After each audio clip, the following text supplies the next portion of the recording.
Bonjour chers tous, bienvenue à votre émission Beto Zonzila Yaoui, l'émission qui vous enseigne, l'émission qui vous divertit. Aujourd'hui, nous avons l'honneur de recevoir Monsieur Prince Arni Matoko, enseignant à l'université Mariangwabi, écrivain mais aussi juriste de formation.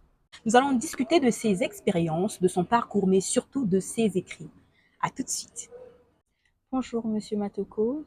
Bonjour Madame la journaliste. Comment allez-vous? Je me porte bien comme un poisson dans l'eau. Alors, Monsieur Matoko, vous êtes juriste de formation, enseignant à l'ENAM et écrivain. Tout à fait. Déjà, on veut se concentrer sur votre parcours en tant qu'écrivain. Merci.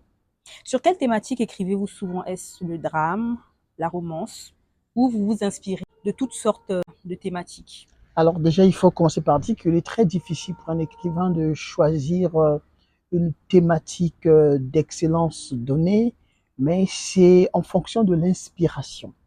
L'inspiration, quand elle survient, on ne la provoque pas, on ne la désire pas qu'elle vienne, mais c'est comme, je dirais, un cas de force majeure. Elle vous prend, elle vous saisit et elle vous conduit. Elle vous oriente et vous dirige. Et là où l'inspiration peut me diriger, ça peut toucher le drame, le tragique, le burlesque, le comique, mais tout en s'inspirant soit des faits réels, des faits sociaux, soit aussi s'inspirant d'un monde qui n'existe pas, mais que l'auteur veut bien faire passer comme un monde réel et dans lequel le lecteur se trouverait comme piégé. Alors dites-nous, d'où vient cette passion pour l'écriture?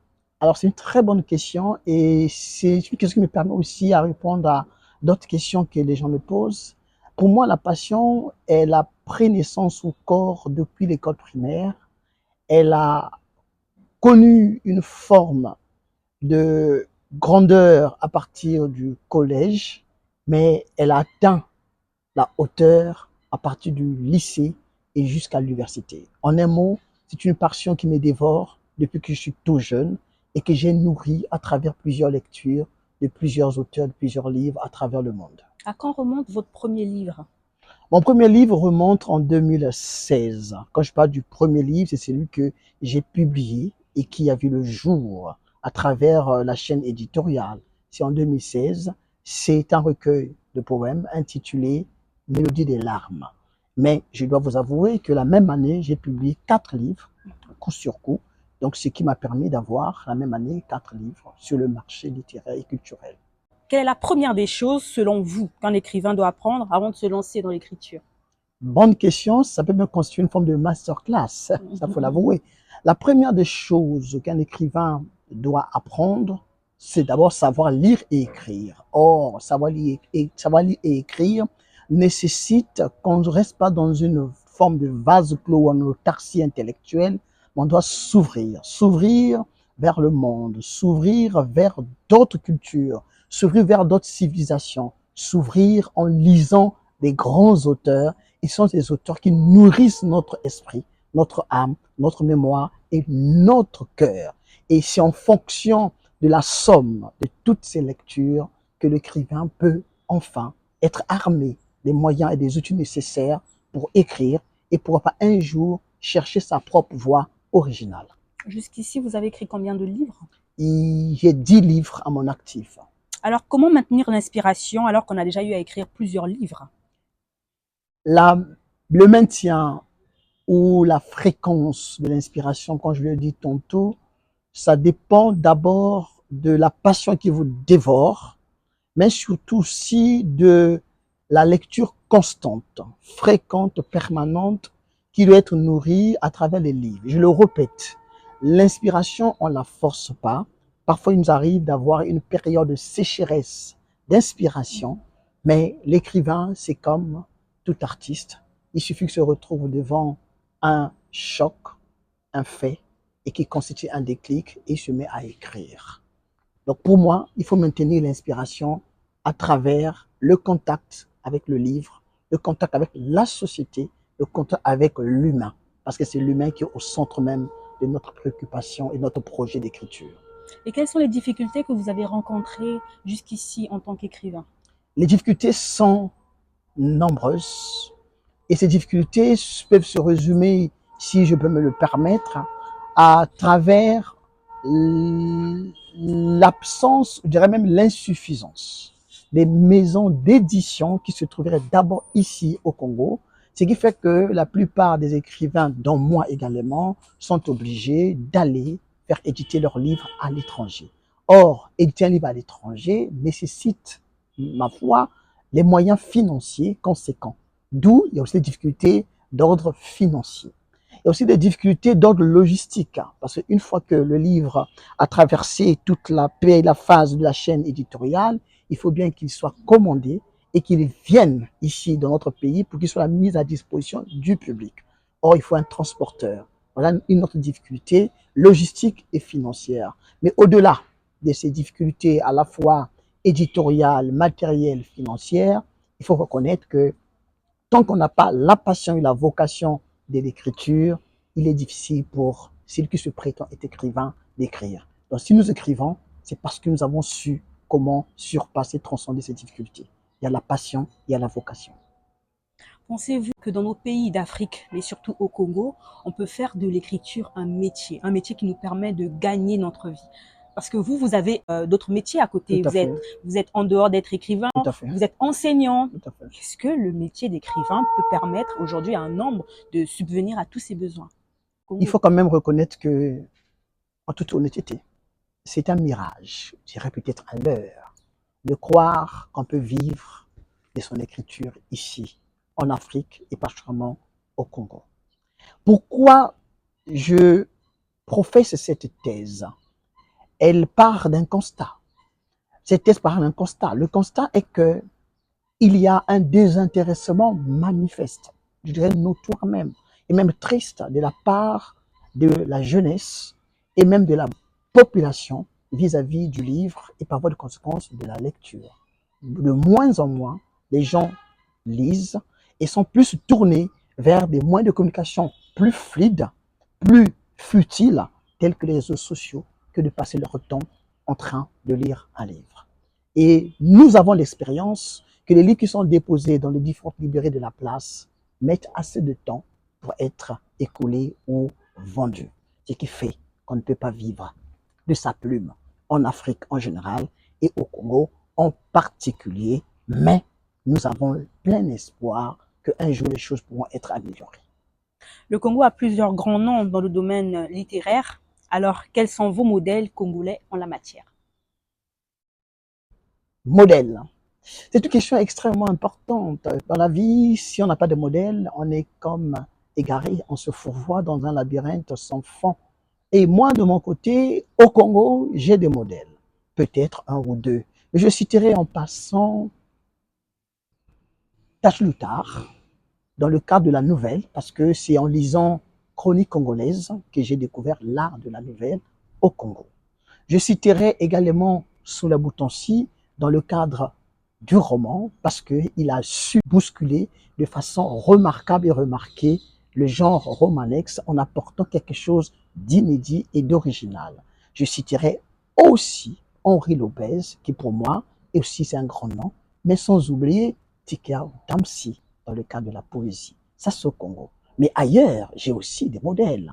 Je parlerai par exemple dans la littérature française de Victor Hugo, je parlerai de Lamartine dans les Méditations poétiques, je vous parlerai de Jean-Jacques Rousseau dans les Confessions, je vous parlerai aussi même de Alfred de Musset. J'ai des modèles et surtout des romantiques, des romantistes qui m'ont inspiré. En Amérique aussi, j'ai quelques modèles, par exemple John Steinbeck dans Les raisins de la colère, et la liste n'est pas exhaustive, je crois que je peux m'arrêter sur ce point pour vous donner déjà un aperçu sur les différents modèles qui m'ont marqué, continuent de me marquer littéralement.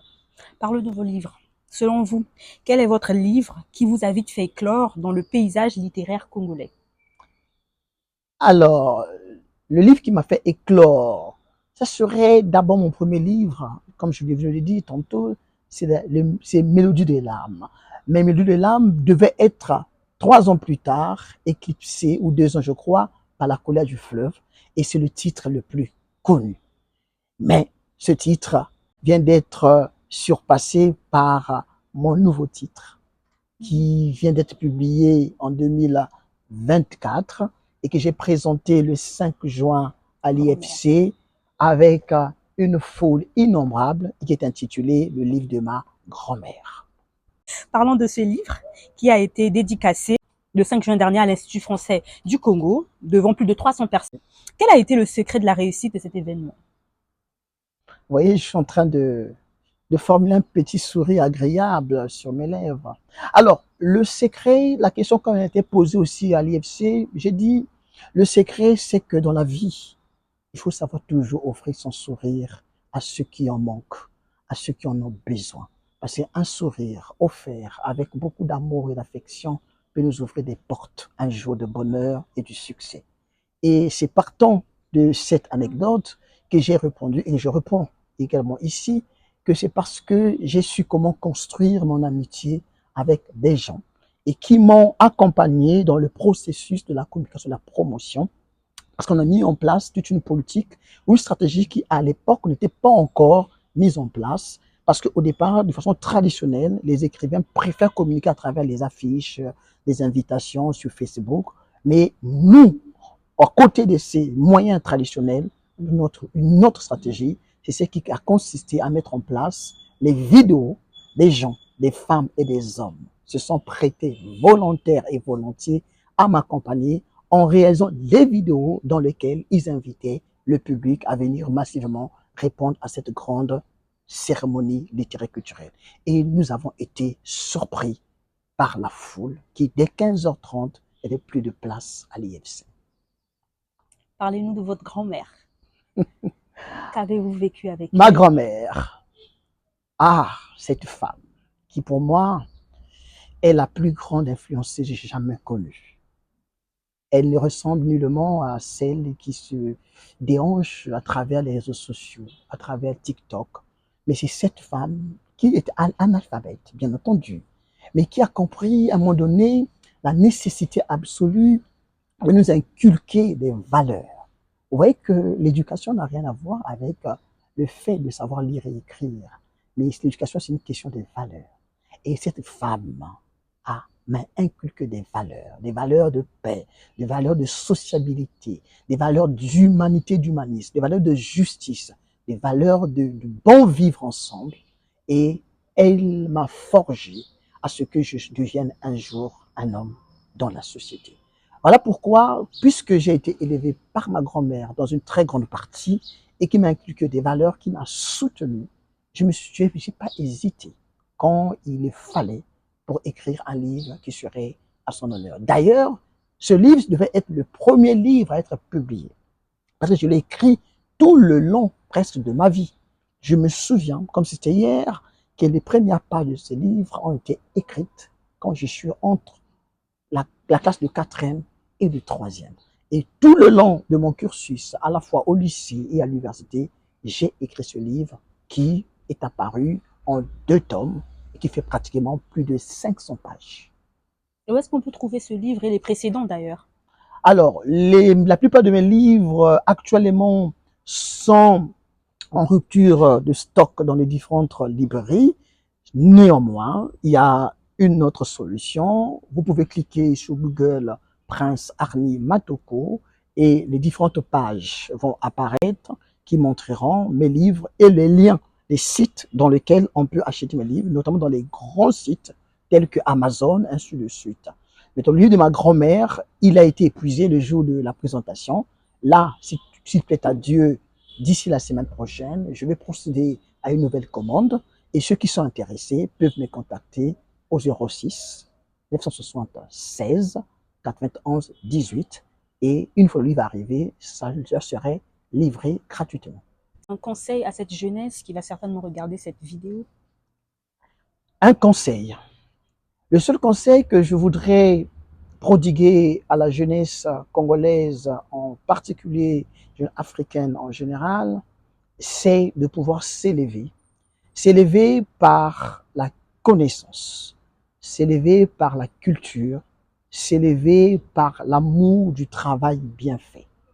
Lorsque une société a créé des conditions favorables pour permettre à la jeunesse de se lever et que les jeunes sont bien formés, soyez-en sûrs, il n'est pas impossible que cette société puisse atteindre le progrès et pourquoi pas le développement. Et La seule manière pour laquelle la jeunesse peut s'épanouir, c'est à travers la connaissance. Or, la connaissance, on ne l'acquiert pas uniquement sur les bancs de l'école, mais c'est beaucoup plus à travers les ouvrages dont ils sont appelés à lire tout le temps. Donc, la jeunesse doit se former, se former, jusqu'à ce qu'ils deviennent à la fois aussi des formateurs, des formateurs. Avant de nous séparer, donnez-nous l'une de vos meilleures citations d'un de vos livres. Waouh! L'amitié est un pont indestructible qui unit des cœurs qui parfois au départ ne se connaissaient pas. Mais un livre est aussi un excellent ami qui ne nous trahit pas. Merci beaucoup, Monsieur Matoko. Ce fut un honneur pour nous de vous recevoir. Le plaisir est vraiment partagé, madame. À bientôt. À bientôt. Merci.